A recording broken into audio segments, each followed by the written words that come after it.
Alabama Crimson Tide players feeling disrespected over this?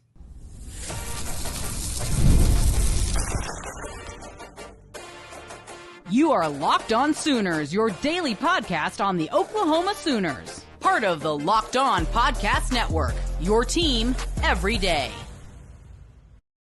What's up, Sooner Nation? Welcome to Locked On Sooners, and thank you for making Locked On Sooners your first listen every single day. Shout out to all the everydayers out there, and thanks for making Locked On the #1 sports podcast network. Today's episode is brought to you by FanDuel. If you want to be right in the middle of the action this season, visit FanDuel.com and place your NFL live bets all season long. He's Jay Smith of Unfair Sports. I'm John Williams of Sooners Wire, and on today's show, we're going to talk hoops dominating Bedlam, Tate Sandell winning the Groza, but we got to start here, Jay, because the Oklahoma Sooners picked up a big 23-21 win over the Alabama Crimson Tide just about a month ago and took some photos on the field. Bryant-Denny Stadium, Saban Field, one of the more iconic football landscapes in the sport, but Alabama players didn't really take too kindly to the idea that they were taking pictures on the field. That? Yeah, it's the taking pictures by the logo thing that seems to be a problem for opposing teams and players. It's not like we planted our flag there or anything like that. We didn't do anything that was actually disrespectful. But hey, whatever you got to do to motivate yourself to make you feel like you're disrespected, more power to you. It's like when Michael Jordan made up that whole story about that Washington Bullets player at the time and said that he disrespected me, so I took it personally. It's like, wait, he never said anything. But okay, but no, I thought it was funny because when the players went to take their picture there in the stadium, you had the Alabama staffers that was pushing them, saying you got to go and getting upset because they were taking a picture. And it was funny because Gabe Eichert even was talking about it a little bit, like after the game. He was like, I used to be that guy that would be like the old man yelling at the clouds and say, this is stupid. Why would you do this? Blah, blah, blah. But as he's gotten older, he realized, he's like, yeah, I kind of wish I had those pictures with the guys of the time that we played ball together, just as memories. Because, this stuff goes away after a while. You only get so many years to play ball together. And a lot of them wish they probably had that picture to be able to go back and look and say, man, look at us back in our prime. We were young and we were balling together. And a lot of them, you don't have that anymore. So I think it's funny that Justin Jefferson felt the need that it was disrespectful, that they were, and they're going to address this on the field, I guess. Let's see how that works. Well, two things here. First, the ultimate disrespect is a team coming into your house and beating you. That's the disrespect. If you're going to be disrespected or feel disrespected over anything, that's what you need to take exception to. Not that they took a picture by your logo, not that they were celebrating on your field. The fact that they beat you, that's where you should start with any of this. They came into your house, took your lunch money, and beat you. Secondly, if I'm Alabama, I'd be like, hey, look, we have one of the more iconic places in this sport. We have one of the more iconic brands in football in general, whether it's college or NFL. Of course, teams are going to want to pay homage in a way to that. Right. That's what to me, that's what this comes down to is like, look, we went to Bryant-Denny Stadium and we beat Alabama on their field. And listen, this is like going to Washington, D.C. and taking a picture in front of the Lincoln Memorial. That's the way I see this. And I get Alabama's going to try and find whatever motivation they can. But if you need that as motivation, if that's how you got to feel disrespected to get up for a college football playoff game, man, you've already lost to me. Yeah, I mean, it's after the game. It's not like they did all this stuff during the game, so that you wouldn't do anything when the game's over for them to go sit on the field and take a picture together. They didn't stand on the logo. They were behind the logo. The logo was behind them. All they did was stood there, took a nice picture. To even add to that component of it, though, John, it's Ty Simpson took a piece of the hedges whenever they beat Georgia in Athens, right? And that's considered disrespectful to them. You don't touch those hedges. That is sacred. The football field isn't. We were running on it for 60 plus minutes, so it's definitely not that disrespectful when the field's being trampled on. But he took a piece of the hedges, and Georgia said they took that personally, and they showed up in Atlanta and made something happen. Now, like you said, if they need some sort of a motivational piece, okay, sure, have at it. But this is to me is super wild that this is the thing you want to take as, using as your motivational piece. On top of that, if anybody felt disrespected, it was Oklahoma. Y'all made them homecoming. That's the game you're supposed to make to a cupcake that you say you're gonna beat. Yeah. That's a disrespectful, step that was taken. But that's why Eli Bowen said, okay, they made sure homecoming. It's cool. That's noted. Now let's see if they can come to Norman and win a game. They haven't won Norman before, so we'll cross our fingers and toes, knock on wood, that doesn't happen. We go out there and perform, but it's funny that the motivations that are needed. This is also the playoffs. And plus, John, I'm hearing rumors that from former players at Alabama that Kalen DeBoer is coaching for his job in this game. Mm-hmm. Yeah, Damian Harris, the former Alabama running back. That's a wild one to me. And shout out to some of the Alabama fans in the Locked On Discord. They're kind of dismissing that, as smart football fans should, because, man, he's 2 years in. Is it a huge game in the Kalen DeBoer era? Does it put him on the hot seat going into 2026 if they lose this one? Yeah, it does. But you're not firing him after this game. Not when you're just about to sign him to an extension to keep him. That's not happening. So, yeah, to me, it's like when you have a college football playoff game, really that's all the motivation that's needed. You have a chance to win a game that moves you on to the next round in a tournament in which you have a chance to play for a national championship. That's all the motivation that you should need. That's it. That's actually all you should need, period.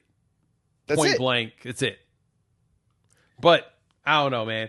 I always cracks me up seeing when players have to create that artificial hate for somebody. Like we're not even rivals. Right now, granted, we both do wear crimson, so you could technically say this is the battle for the colors for the year, and we're also trying to maintain our ownership stake in the state of Alabama since we own it by beating both the big teams there.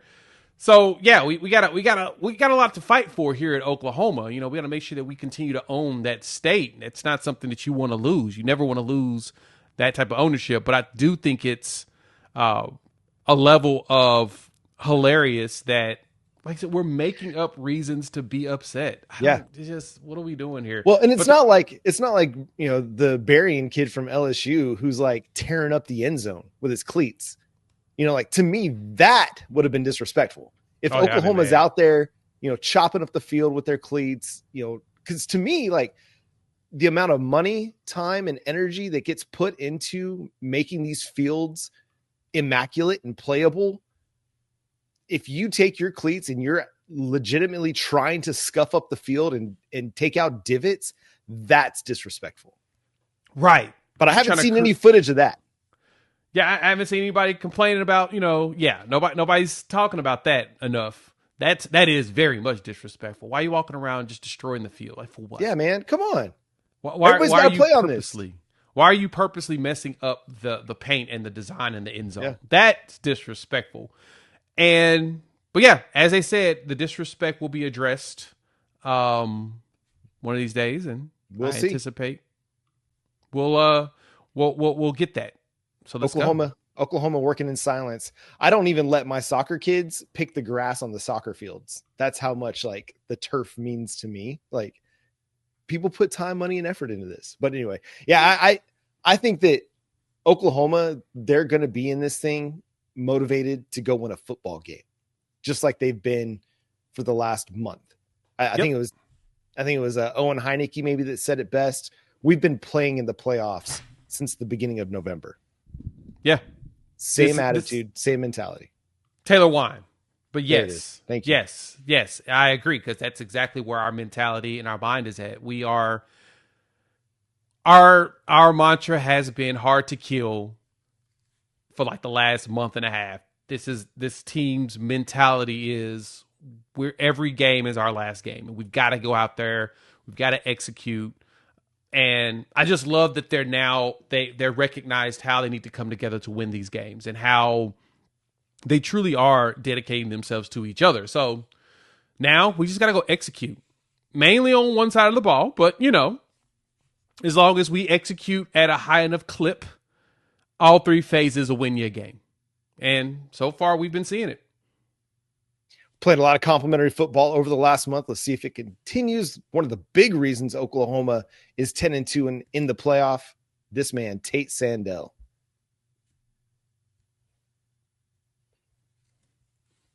The holidays are officially here, which means gift hunting season is on. And if you want something meaningful, personal, and guaranteed to get a reaction, Aura Frames is the gift that delivers every time.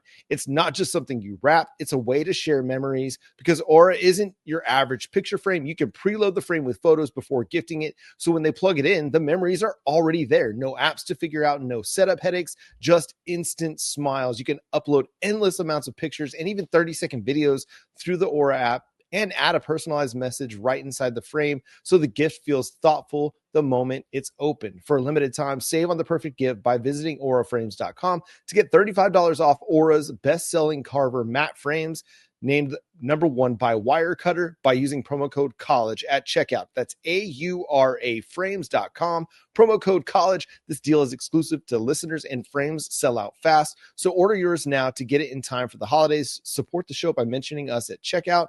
That's auraframes.com. Thank you for making Locked On Sooners your first listen of the day, and thank you for making Locked On the #1 sports podcast network. You already live your team every day. Now take it up a level and go ad-free. Join the Everydayer Club today and get Locked On Sooners with no interruptions, members-only Discord access, and more, all for just $5 a month or $50 a year. Go to lockedonpodcasts.com/Everydayer Club for more information. That's at the Everydayer Club. And Jay, one guy who's been lights out every day, Tate Sandell, my guy. He wins the Lou Groza Award. Shout out to the Titanium Leg, a.k.a. Legatron, a.k.a. whatever name y'all want to give him. But no, I'm pretty excited to see that Tate Sandell is continuously getting all of the accolades over the weekend. You had your Heisman ceremony and all the other award ceremonies.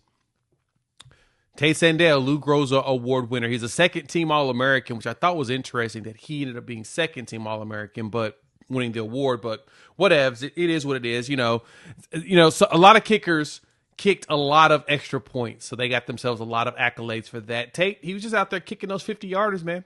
He was just booting them from 50, 7 for 7, being that dude, being that clutch, being that consistent, being that accurate, John. And yeah, he walks away with the Lou Groza Award, and I think he won it in a very, big fashion. So exciting that we got ourselves, which is still crazy to me, the first one ever at Oklahoma. Wild. Especially with as many points as this school has put up. You would have thought that there have been a lot more field goals, but no, it's just all extra points. Yeah, they've had some really good kickers over the years. I think back to like Austin Seibert and whatnot, but Tate Sandell has just been otherworldly, and it's no disrespect to the kid from Georgia Tech or Hawaii. They had great seasons, but there hasn't been a kicker that's been more valuable to their team than Tate Sandell. And you could argue he's been one of Oklahoma's most valuable players because you don't win the game against Tennessee unless he goes 4 for 4, including 3 kicks from 50. You don't win the game against Alabama where he goes 3 for 3, hits the go-ahead field goal in the fourth quarter, the only points in the fourth quarter to win that game.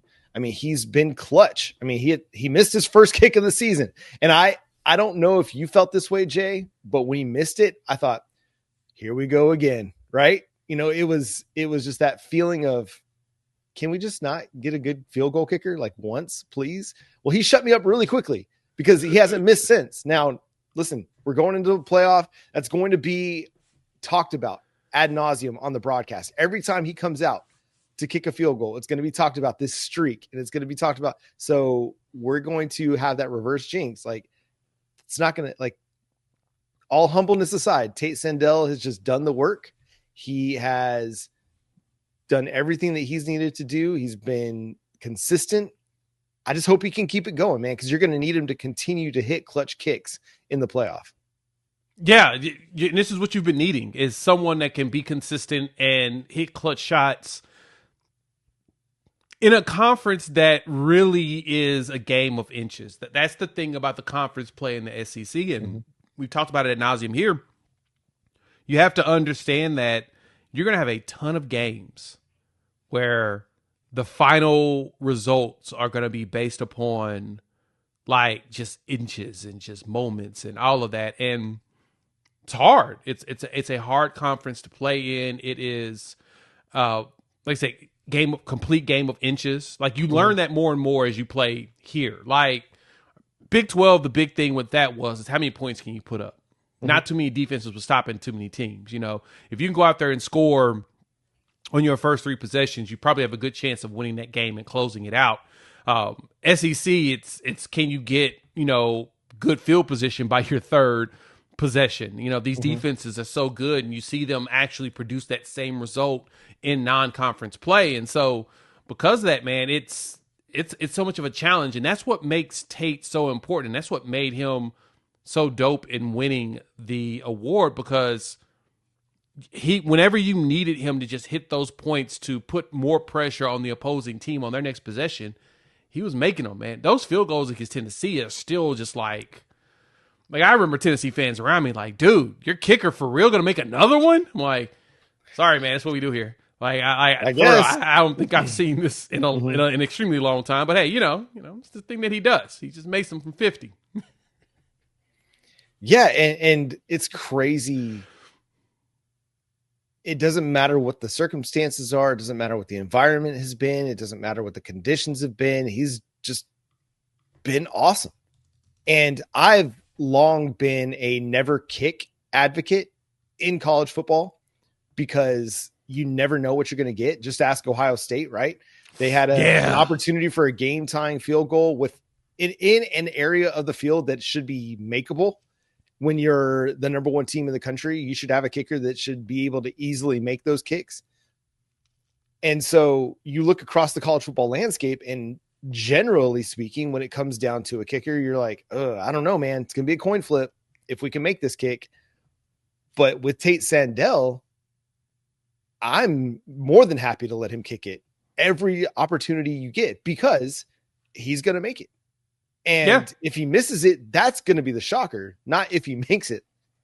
And I think what's been beautiful about this, Jay, is it's allowed Brent Venables to coach the style of game he wants to coach.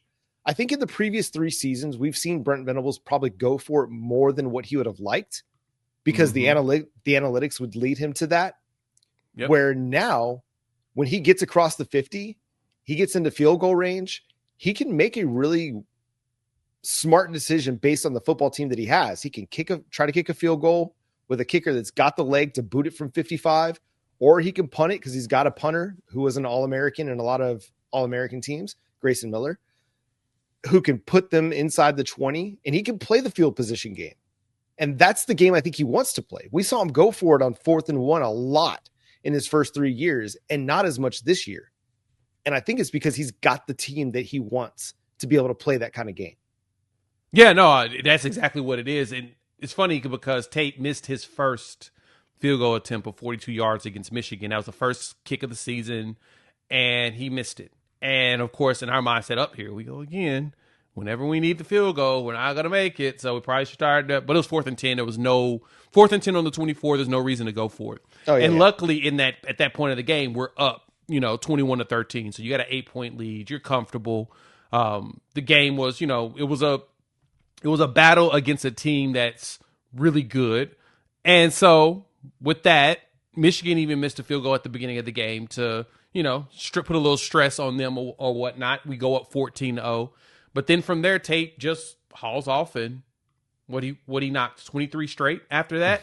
22 straight. It's not something that you would have thunk could have happened, but yeah, he went out there and 23 straight field goals since then, since that one miss, and with longs of 55, multiple against Tennessee. Just having a clutch kicker is big. And like you said, the Ohio State game is a great example. I was arguing with someone on the interwebs not too long ago about that, and they were, talking about, how the kicker really isn't all that important. I'm like, Ohio State wish they would have had Tate Sandell for that field goal to tie the game. That was critical. Like I say, it was 4th and 1 or 2, inside of the 10, typically you probably analytics would have said go for it. I would have gone forward with the type of team that Ohio State has. I would have just tried to run it down their throat and see if we got lucky, but they went for the field goal, missed it, and that basically ended the game. Fernando Mendoza, Heisman Trophy winner, went out there and started throwing some deep passes, and you're like, uh-oh. Done ski. So, shout out to Tate Sandell. We salute you, my man. In this house, we celebrate you and that titanium leg. Yep. Just think about the confidence that it gives your offense that, hey, if we can get it to the 35, we're coming away with points. And the confidence that your defense has, like, hey, you get us a lead, no matter how it happens, with touchdowns or field goals, I don't care. Just score points and we'll take care of you. So shout out to Tate Sandell. Just keep doing your thing, man. Just keep doing your thing. A couple teams that are doing their thing right now. That's basketball. OU men's and women's hoops. They sweep Bedlam over the weekend. Let's discuss coming up here on Locked On Sooners. NFL Sundays move fast. The one big play, and suddenly everything feels different. That's what makes live betting with FanDuel so exciting. You're not just watching a game. You're reacting to it in real time. And so with FanDuel, you can place bets as the action unfolds. Every drive, every momentum swing. Every single flipping high school moment, just the highlight moments that are happening in the game, you can jump in there and get into the action. And so live betting is best when the game starts to make those shifts. So when you look at like some of the NFL games we've got Monday Night Football with the Steelers and the Dolphins. Right now, the Steelers are sitting there at 3-point favorites. Very interesting. But as this game unfolds, there's so many more wagers you can jump into. You can take advantage of who's going to score the next touchdown to who's going to score 2 touchdowns in there. You can take it from that drive. The live betting portion itself, if a receiver gets hot, a defense tightens up, or the momentum flips after some sort of a turnover. Aaron Rodgers throws a pick. FanDuel lets you jump right there into that moment. So take advantage of live spreads and money lines, player props that update as the game heats up, as well as you can bet who scores that next touchdown. So if you want to be right in the middle of the action this season, visit FanDuel.com and place your NFL live bets all season long. FanDuel, the game moves fast, and so can you.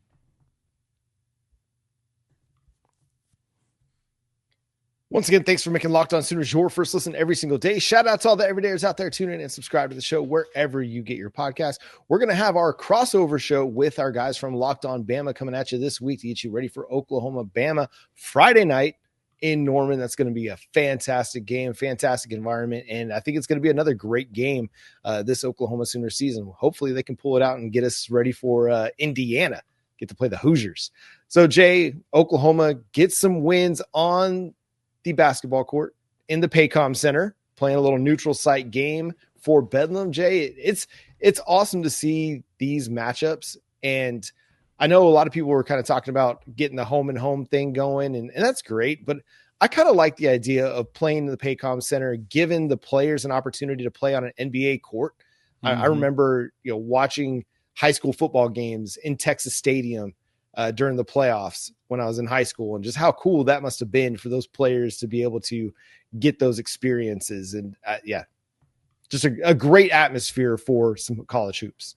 Exactly. Yeah. And Paycom has always felt like a good college venue to the way they have it set up for the Thunder or whatnot. So, but the men go out there and start the day off strong. 85-76, Oklahoma State takes the lead. Was it 54-53 on, Muhammad Wag's free throws, whatnot. He hit 1 of 2, went up by 1 point, never lost the lead again, and so you felt comfortable with it. You're like, all right, they're gonna push it down. You had some good games from a lot of your transfer, Xavier Brown as well as Nigel Pack put up some numbers in this game, and I'm feeling a little bit better about this Oklahoma team. They've kind of struggled in non-con play, but at the same time they lost to Gonzaga and Nebraska. Gonzaga's really good. Right. Nebraska, I think that they're going to be a solid team. And then the Arizona State, when you're like, last game, you're like, this team. But I'll say this. The one big problem we had with OU hoops is Porter Mosier always does great non-con and then he disappeared in a season in conference play. Well, they've done good enough. 7-3 is still good, but let's see if this translates to mean that they play better in conference play this time around. And so I won't be as upset in that situation. And then the women's followed up, like you said, right behind them, back to back. Women 92-70. Aaliyah Chavez and Reagan Beers out there they're just balling. They're playing some really good basketball as a team, and they're going to be fun to watch this entire season. 11-1. They're going to probably they could possibly maintain a top 10 rating most of the season, and I'm ready to see what they look like in conference play as well. Yeah, so their only loss of the season came to a top 5 UCLA team. Really good team. Yeah, it's a really, really good team. And Oklahoma's going to play some really good teams. Like the SEC is, again, the deepest conference in the sport on both hoops sides, the men's and the women's. Yep. So they'll have a lot to prove. But, it's going to be tough, man. Overcoming teams like LSU and Texas and South Carolina, those are big asks. But they've got a really good team with Reagan Beers, with Peyton Verhulst, with Sahara Williams, and then Aaliyah Chavez. She's just coming into her own more and more every time that she gets out on the court. Didn't have the best shooting performance against Oklahoma State, but still is able to find ways to help the team out. She ended up with 15 points and 6 rebounds and 6 assists to just 3 turnovers. And that's really solid for her. If she can have a plus assist to turnover ratio, that's going to be great. Sorry, she has 7 rebounds and 6 assists. So this is a team that plays good team basketball. They had 5 players in double figures. Brooklyn Stewart had 7 off the bench. Kaya Smith had 5 off the bench. So if they can kind of continue that dynamic, they're going to be tough to beat. If you have to rely on Reagan Beers or Peyton Verhulst to do all of your scoring for you, you can't, and you're not getting contributions from elsewhere. That's going to be what makes it really tough to win when you get into the SEC, because those teams are so deep and they've got a lot of talented defenders that they can take away your primary scoring option. You've got to find some secondary options. Yeah, having all 5 of your starters scoring double figures is always a big deal to have. In the men, you had 3 guys hitting in double figures. I'm kind of enjoying watching them play. They shot almost 40% from 3 in their game as well. So the men's out here giving us something. Now, 16 for 20 from the free throw line. Missing the free throws, it's okay. It'll be all right. The good thing is they took the lead. They didn't give it up. Yeah. And that to me is an accomplishment in itself, because in hoops, if that momentum swing, as everybody call it, you start to give up. You start to give up the lead. You have to go back and forth. I don't like when OU is in those battles like that. That makes me that really has my heart palpitations going up. Football, it doesn't even have it as much. Like if we lose the lead, I'm like, all right, be all right. The defense is going to do something, and the offense to make sure that we get some points. And Tate Sandell is going to kick the field goal. I'm good on that. Basketball, not so much right now. I just need to see this team show me something in conference play, as we've seen them play again very well in non-con and then disappear. But Bedlam, I'm glad that we were able to maintain our ownership stake on the basketball side of Bedlam. Maybe, as we talked about in a couple episodes ago, that Eric Morris will figure out a way to bring back Bedlam on the football field, and we can take back that ownership stake, and we can continue to mosey along as the best team in the state. Yeah, about the only thing that Oklahoma State has it on Oklahoma right now is maybe wrestling, but they're just one of those programs in the sport that's just really, really good at it. But Oklahoma's had a really good start to the wrestling season. One more little note on Oklahoma men's basketball. I think this is the team that might be the best team that Porter Moser's had so far. And I say that, and listen, they don't have a Jeremiah Fears. That dude is a stud, an absolute star. But this team shoots the ball better than any team Moser's had.